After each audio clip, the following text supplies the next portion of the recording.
누구를 기다린다라는 것, 그리고 바라본다라는 것, 그것은 소망이고 또 행복입니다. 여러분들은 어떤 것을 기다려봤습니까? 직장 다니시는 분들, 회사 다니시는 분들은 월급날을 기다릴 것이고, 그 다음에 결혼 날짜를 잡아놓은 신랑 신부는 결혼식 날을 기다릴 겁니다.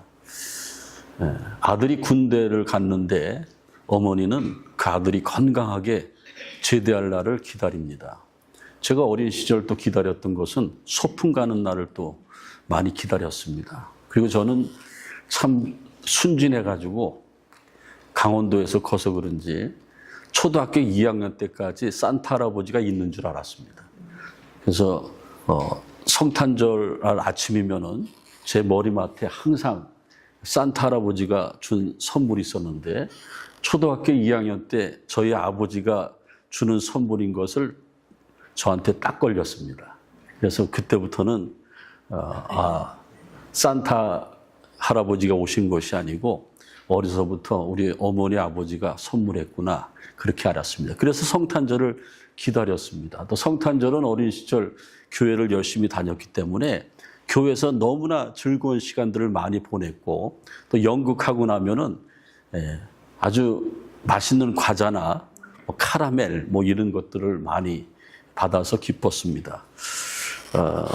인생은 기다림의 연속인데 기다림 속에는 놀라운 뜻이 있습니다.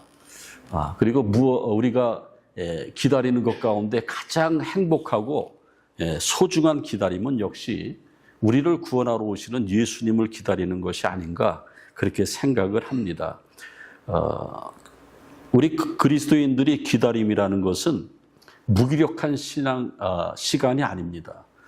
열심히 기도해 놓고 응답을 기다리는 것, 이거 시간을 소비하는 것이 아닙니다. 굉장히 역동적인 시간이죠. 우리가 신앙으로 기다리는 것은 하나님이 역사하는 순간입니다. 우리가 당장 할 수 있는 것은 없지만은 하나님 앞에 맡기고 기다릴 때에 하나님이 막 움직이신다라는 거예요. 여러분들 신앙생활 할 때에 하나님이 나를 위해서 움직이시는 걸 느끼십니까? 그게 신앙이에요. 그게 느껴지면 그때부터 우리 예배가 살아나는 거예요. 기도가 살아나고, 찬양할 때에 우리의 찬양이 죽은 찬양이 아니고 나를 구원하신 주님을 향한 우리의 신앙 고백이 찬양이 된다라는 겁니다. 그래서 영적으로 기다림이라는 것은 하나님의 임재가 오는 것을, 하나님이 임재하셔서 나를 만나 주신다라는 것을 확신하는 것이 바로 그 기다림이라는 것이죠. 신앙생활에 기다림이 없다고 하면은 너무 무의미하겠죠. 오늘은 이제 대림절인데요. 대림절은 어드벤투스, 라틴어 내려오다, 강림하시다, 이런 이제 뜻인데, 예수님이 우리에게 오신다라는 거죠. 하나님이 우리에게 오신다라는 거죠. 그래서 성탄절 한 달 전부터 대림절이 시작이 되는데 오늘 첫 번째 주일입니다. 전통적으로 모든 교회에서는 대림절에 우리 강단에 있던 식으로 초를 4개를 준비합니다. 첫 번째 초는 뭐라고 써 있습니까? 소망입니다. 그래서 이번 대림절 첫 번째 주에는 소망의 마음을 가지고 주님을 기다리는 거예요. 두 번째 주는 뭡니까? 피스, 평화, 가정의 평화, 나와 하나님과의 평화, 또 지구상에 지금 전쟁하는 곳도 많이 있는데 그런 모든 나라들이 평화, 그래서 평화의 마음을 가지고 주님을 기다리는 것. 셋째 주는 뭐라고 써 있습니까? joy, 기쁨이죠. 성탄은 기쁨이죠. 예수님이 우리에게 오신다라는 것은 최고의 기쁨입니다. 그리고 마지막 주 네 번째는 사랑입니다. 사랑은 죽는 거죠. 예수님께서 이 땅에 왜 오십니까? 나를 위해서 죽으려고 오시는 거예요.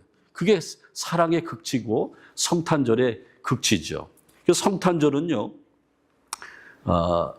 대림절 가운데 성탄을 맞이하게 되는데, 우리 기독교는 그 절기가 있는데 절기의 시작이 대림절로부터 시작이 됩니다. 대림절로 시작이 돼서 주연절, 그 다음에 사순절, 부활절, 성령 강림절, 이렇게 절기가 돌아가지 않습니까? 그래서 교회마다 다 다르겠지만은 공동의할 때에 교회 절기가 12월에 시작이 되니까는 1월 달에 공동회를 하지 않고 12월에 하는 교회가 이 교회 절기에 맞춰서 하기 때문에 12월에 공동회를 하고 있습니다. 그리고 여러분들 오늘 여기 보시면은 온갖 보라색들이 많이 있지 않습니까? 이 보라색은 대림절의 색깔입니다. 그런데 성경에 우리가 신앙생활 하면서 교회력에 그 절기마다 컬러가 색깔이 있는데 이 보라색이 이제 그 절기에 새긴 그 절기는 대림절하고 사순절입니다. 사순절은 예수님의 십자가 지심을 40일 전부터 기도하면서 준비하는 것 아닙니까? 그래서 이 보라색이 의미하는 것은 대림절도 그렇고 사순절도 그렇고 성탄을 맞이하는 것도 그렇고 고난과 부활을 맞이하는 것도 그렇고 바로 이 보라색은 참회와 회개 그리고 소망 그런 뜻이 있습니다. 그래서 성탄절을 기다리는 사순절에도 또 그 성탄절을 기다리는 대림절에도 부활절을 기다리는 사순절에도 우리는 들뜬 분위기로 하는 것이 아니고 차분함과 나를 돌아보는 마음, 그런 마음으로 이제 대림절을 보내고 또 사순절을 보내게 됩니다. 그러면 이제 오늘 말씀 가운데 중요한 것은 그러면 이 대림절에 가장 행복한 기다림을 한 사람이 누군가? 오늘 본문에 나오는 시므온과 안나입니다. 시므온과 안나가 최초의 대림절을 잘 보내서 성탄의 주님을 이제 만나게 되는데, 성탄절 하면은 하나의 연극으로 상상하면은 성탄절의 주연은 누굽니까? 물론 예수님이지만은 예수님은 이제 아기 예수로 오시는 것이고, 그 다음에 주인공은 누굽니까? 마리아하고 요셉이죠. 그 다음에 조연급 되는 사람은 누굽니까? 들에서 양을 치는 목자고 동방박사죠. 그 다음에 단역으로 잠깐 쓰임받는 사람이 누구냐면 바로 시므온과 안나 할머니죠. 근데 이 시므온과 안나 할머니는 무서운 그 아주 철저한 신앙을 가지고 예수님을 기다렸어요. 그래서 오늘 25절에 보면은 시므온이라는 사람은 의로운 사람이라고 그랬습니다. 의로운 사람이고 경건해서 이스라엘의 위로를 기다리는 사람이라고 그랬고, 그는 주님을 기다리다가 정말 오랜 세월 기다리다가 주님을 가장 먼저 품 안에 안아본 사람이 저 시므온이라는 겁니다. 시므온의 노래는 굉장히 유명하죠. 오늘 누가복음 2장 29절에 32절이 시므온의 찬가 노래인데 아기 예수를 받아들이고 주님을 찬양한 것이죠. 그리고 29절에 보면은 뭐라고 그러냐면은 시므온이 주님 이 종을 세상에서 평안히 떠나게 해달라고 기도합니다. 이것은 뭐냐면은 내가 그토록 수십 년 동안 성전에서 기다렸던 주님을 내 품에 안아봤으니까는 나는 이제 죽어도 여한이 없다. 왜냐하면은 26절에 보면은 시므온이 그가 주의 그리스도를 보기 전에는 죽지 아니하리라. 그래서 내가 주님을 보기 전에는 죽지 않겠다. 그래서 그는 정확한 나이는 나와 있지 않지만은 저기 보면은 굉장한 이제 연로하신 그러한 할아버지가 아닌가 그렇게 봅니다. 저 그림은요, 누가복음 2장을 배경으로 한 화가 렘브란트가 시므온의 노래라는 유명한 그림을 그렸는데 저건 아주 천재성이 있는 그림이죠. 저기 보면은 아기 예수가 그 시므온 할아버지를 바라보지 않습니까? 근데 그림 속의 아기 예수가 주름진 그 시므온 할아버지를 바라보는데 그곳에 쏟아지는 빛이 있습니다. 껌껌한데 아기 예수하고 시므온이라는 그 할아버지 얼굴이 환하게 있지 않습니까?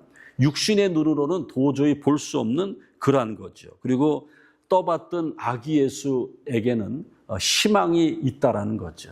여러분들 누군가는 기다렸다 만나면은 그 기쁨은 대단한 거죠.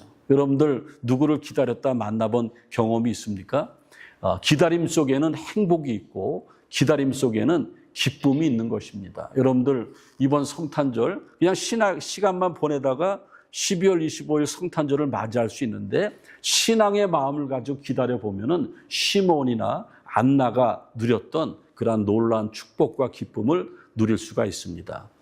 기다림에 대한 주제로 영화가 만들어졌는데 저기 제가 소개하고 있는 중국 영화죠. 장이머우 감독이 만든 5일의 마중이라는 영화가 있습니다. 참 애절한 영화죠. 중국의 문화 대혁명을 배경으로 했는데 남자 주인공 루엔스는 반동문자로 몰려가지고 강제 노동 수용소에 수감이 됩니다. 그런데 어떻게 해서 탈출해서 감옥을 탈출합니다. 집에 왔는데 그 딸이 아버지를 고발해요. 아버지를 고발해서 다시 감옥에 들어가지 않습니까? 들어가서 이제 그 혁명이 맞춰지고 형기를 마치고 집으로 옵니다. 그때 집에 왔는데 그 아내가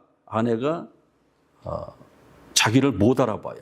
기억 상실증에 걸렸습니다. 평위안이라고 하는 그런 이름으로 중국의 유명한 배우 공리가 주연했는데 못 알아봐요.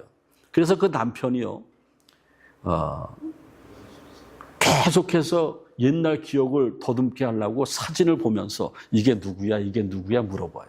그다음에 편지를 주로 많이 써서 편지 보낸 것을 다 보고 또 피아노 치는 걸 줘서 피아노 치는데 도저히 기억이 돌아오지 않습니다. 그런데 한 가지 이 아내가 기억하고 있는 것이 마지막으로 편지 받은 거 5일에 내가 가겠다. 기차역에 마중 나와라. 이제 그것이 기억에 남는 거예요. 그래서 이 아내는 5일만 되면은 그냥 무조건 모든 기억은 다 사라졌는데 기차역으로 가는 거예요. 그래서 저기 지금 기차역에 나중에 그 아내가 많이 병약해서 이제 휠체어에 이렇게 앉아 있는데 옆에는 누가 있어요? 남편이 있는데 남편이 옆에 있는데도 아내는 남편인지 모르고 그리움으로 기다리고 있어요. 아주 애절한 것이죠. 그래서 장이머우 감독은 뭐라고 그러냐면은 이 영화를 왜 만들었냐면은 힘든 현실에서 인간에게 꺼지지 않는 희망이 있다는 것을 보여줬다고 그랬고 세계적인 영화 감독 스필버그는 이걸 보고 1시간 동안 펑펑 울었다라는 겁니다. 여러분들 기다림 속에는 행복이 있습니다. 사람을 기다려도 행복이 있는데 우리는 하나님을 믿는 사람들인데 영적인 기다림에는 놀라운 행복이 있다라는 겁니다. 그리고 또 중요한 것은요. 이 시므온과 안나는 어디서 기다렸습니까? 예수님은 어디서 기다렸어요? 흥청대는 선물이 많은 백화점에서 기다린 것도 아니고 빵집에서 기다린 것도 아니고 시므온과 안나는 성전에서 기다렸어요. 성전에서 기다렸는데 기다린 이유가 분명하죠. 이 시므온과 안나는 하나님을 믿었고 하나님 중심이고 말씀 중심이고 성전 중심인 사람이 시므온과 안나예요.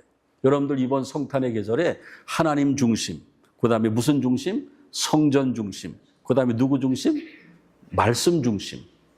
저 사람들은 말씀을 믿었어요. 레위기의 말씀에 보면은요, 여인이 아이를 낳아서 사녀를 흘리면은 부정하기 때문에 40일이 지나서 성전에 와서 제사를 지내야 되는데 번제로 양 한 마리와 속죄제로 비둘기 한 마리를 드려야 된다는 겁니다. 그 다음에 또 출애굽기 13장 2절에 보면은 사람이나 짐승을 막론하고 처음 난 것은 다 거룩히 구별해서 하나님께 드리라고 그랬습니다. 그래서 장자도 드리고 짐승의 첫 새끼도 드리는 거예요. 그거를 알았던 시므온과 안나는 성전에서 기다리는 거예요. 왜? 예수님이 사람의 몸을 믿고 이 땅에 오는데 아들로 오는데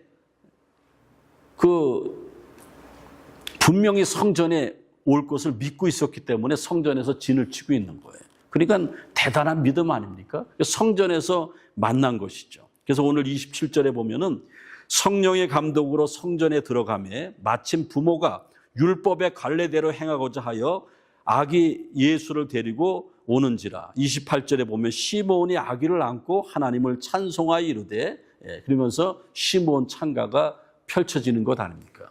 여러분들 우리가 신앙생활할 때에 가장 중요한 것은 내가 섬기는 성전이 있어야 된다는 겁니다. 저기 예루살렘 성전의 사진을 제가 보여드렸는데 예수님 당시는 성전이 하나였습니다.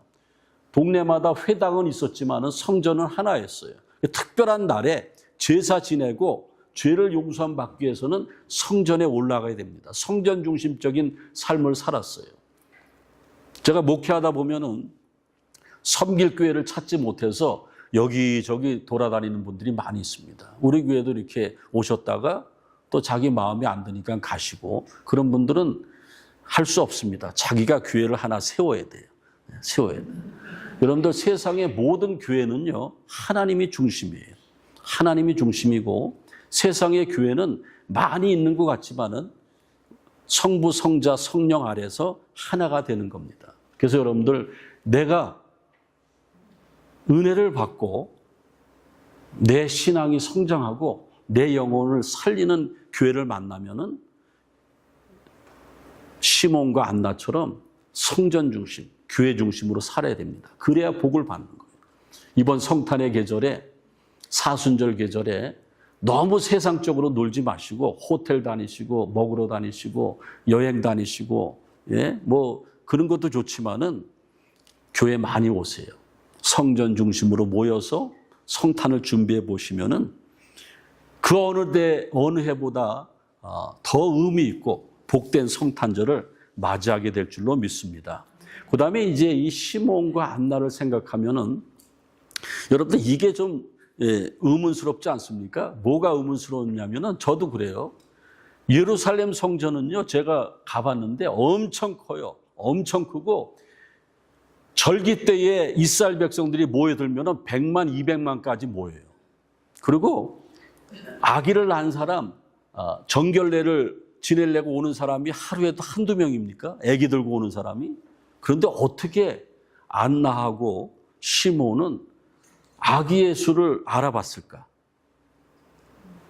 좀 여러분들 아이러니하지 않습니까?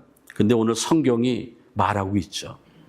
그들이 성령이 임해서 성령께서 보게 해주셨다는 겁니다. 27절에 보니까는 성령의 감동으로 성전에 들어가매 마침 부모가 율법의 관례대로 행하고자 하여 그 아기 예수를 데려오는지라. 그래서 성령의 감동이 돼서 아기 예수를 알아봤다라는 겁니다. 여러분들, 성령의 감동이 되는 것이 굉장히 중요해요. 오래 교회 다녔어도요, 오래 예수 믿었어도 하나님의 영이 내게 함께 하시지 않아서 답답한 사람이 많이 있어요. 제가 신방해보고 저하고 상담하는 교인들이 그걸 호소해요. 목사님, 많은 사람들은 설교 듣다가 기도하다가 찬양하다가 찡하는 감동이 없고 은혜도 있다는데 나는 한 번도 없었어요. 그것 때문에 답답하다는 거예요. 그래서 제가 뭐라고 그러냐면은 반드시 그러한 하나님의 은혜가 임할 겁니다. 계속해서 기다리고 기도해 보세요. 그래서 여러분들, 어떤 사람들은 나한테 감동이 하나도 없는데 안 그런 척하고 그냥 앉아 있는 거예요. 이렇게 있다가 그냥 교회 생활만 하다 가요. 근데 어떤 분들은 교회 오래 다녔는데 은혜가 없고 감동이 없고, 그러니까 그걸 고민해요. 그런 사람은 시작이 되는 거예요. 하나님의 사람으로 시작이 되는 거예요. 그때부터는 하나님이 역사하시는 겁니다. 어떻게 하면 되는가? 사모하고 기도하면은 하나님께서 여러분들 만나주시고 하나님의 영이 여러분들에게 임할 줄로 믿습니다. 그래서 여러분들, 성탄절은요, 성령의 감동으로 맞이해야 돼요. 그냥 평소처럼 맞이하는 것이 아니고 은혜가 있어야 되고 성령의 감동이 있어야 돼요. 그럼 성령의 감동을 받으려면 어떻게 되는가? 어떻게 됩니까? 약속의 말씀을 붙잡는 거예요. 시몬과 안나도요, 예언의 말씀을 다 붙잡고 있었어요. 유대 땅 베들레헴에 메시아가 아기 예수가 온다는 거 성경을 통해서 다 알고 있었어요. 그리고 그 아기 예수님은 장자로 오시니까는 성전에 올라올 것을 다 알고 있었습니다. 그래서 수십 년 동안 기도했어요. 안나가요, 나이가 얼마나 많은지 누가복음 2장 36절에 보면은 그 안나 할머니는 결혼한 지 7년 만에 남편과 사별했고 84년 동안 성전에서 기다렸다고 했습니다. 만약에 15살에 결혼했고 7년 지나고 남편이 사별했으면은 22살이에요. 22살부터 약속의 말씀을 믿고 성전에서 금식하며 기도하며 예수님을 기다렸어요. 그럼 안나 할머니의 나이가 몇 살이 될까? 15살에 결혼했고 22살에 과부가 됐어요. 84년 기다려서 몇 살이 될까? 그러니까 우린 부자 못 되는 거예요. 이런 계산이 안 되니까 예? 사업하면 안 돼요. 106살 아닙니까? 그냥 해도 106살이에요. 그러니까 그때 당시 안나 할머니가 106살까지 하나님이 데리고 가지 않았던 것은 신앙의 힘이에요. 하나님의 약속의 말씀을 믿고 기도했기 때문에 성령이 함께해서 그 높은 연세에 아기 예수님을 만났다라는 겁니다. 성령의 감동을 받기 위해서는 나를 변화시키는 레마의 말씀이 있어야 돼요. 여러분, 모든 말씀이 나를 변화시킵니까? 그러지 않아요. 대부분의 사람들이 은혜 받은 말씀이 있어요. 그런 레마의 말씀이 있지 않습니까? 기도 어떻게 합니까? 악으로 깡으로 합니까? 그냥 합니까? 옆에 사람들이 기도하면 따라 기도합니까? 약속의 말씀을 붙잡고 기도할 때에 하나님의 영이 임하는 것입니다. 그 다음에 하나님의 영이 임하기 위해서는 지은 죄를 회개해야 돼요. 시몬 할아버지하고 안나 할머니가 수십 년 동안 예루살렘 성전에서 아기 예수를 기다리면서 기도했는데 가장 먼저 기도한 것이 뭡니까? 참회 기도를 했을 겁니다. 우리는 회개할 때에 주의 영이 임함을 알아야 됩니다. 그리고 성령의 사람이 되어야 된다는 겁니다. 저는 성탄절을 맞이하면서 가장 의로운 사람이 누구냐 물어보면은